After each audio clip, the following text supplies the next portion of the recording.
Yo, this episode of Parasyte was crazy. I didn't think Shinichi could beat the three Parasytes, but five? Like, I don't blame him at all for running away for the beginning part of the episode because, I mean, there's nothing he can do really.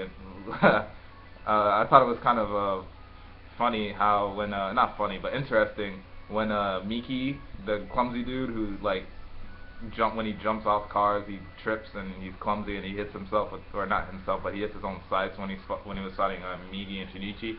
Uh, when he switched his head to the other guy Parasyte to control it, since he has five parasites in him, it was kind of like my favorite anime of all time is Yu Yu Hakusho, and it reminded me of Sensui, like how his personalities would change. Obviously, it's not the same, but it was closely. So I thought that was pretty cool, and that dude was, I mean, he was just so much better than Miki.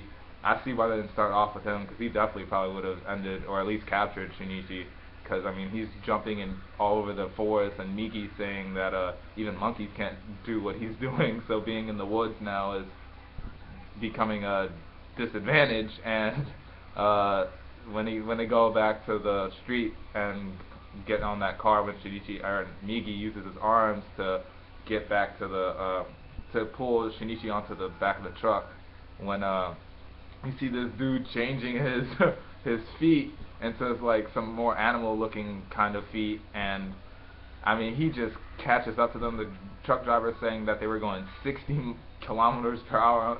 It reminded me of this, I used to watch Beyblade when I was younger, and Tyson would, on the beginning of, like, I think it was V-Force, he was biking faster than this dude was when he was biking faster than the dude was driving, and Yusuke from Yu Yu Hakusho did the same thing, biking faster than people were driving, and I always found that to be pretty funny.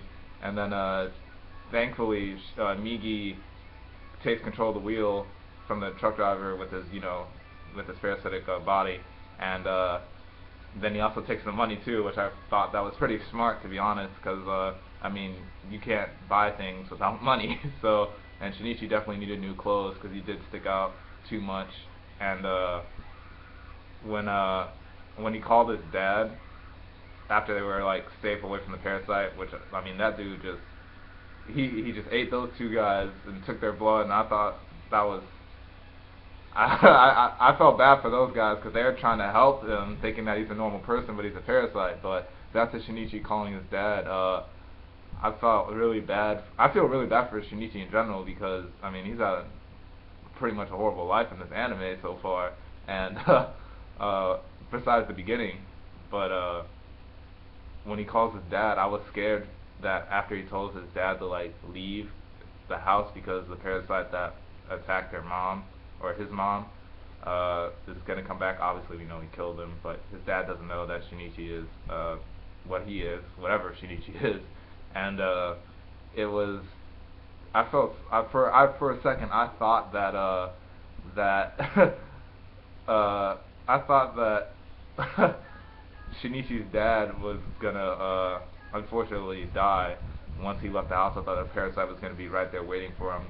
Man, I'm so glad it didn't happen, because I mean the last thing Shinichi needs is another bad thing that happened in his life to someone he loves.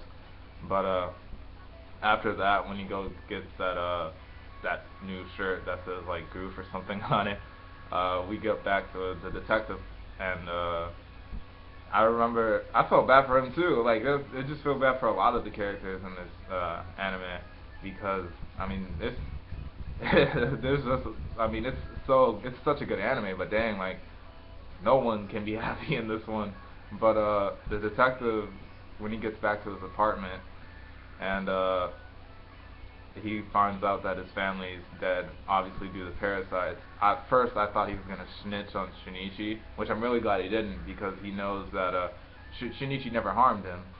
So, or I can't remember if Migi like scratched him or whatever. I know he scared him, but Shinichi never harmed him. So I'm really glad he didn't snitch on him.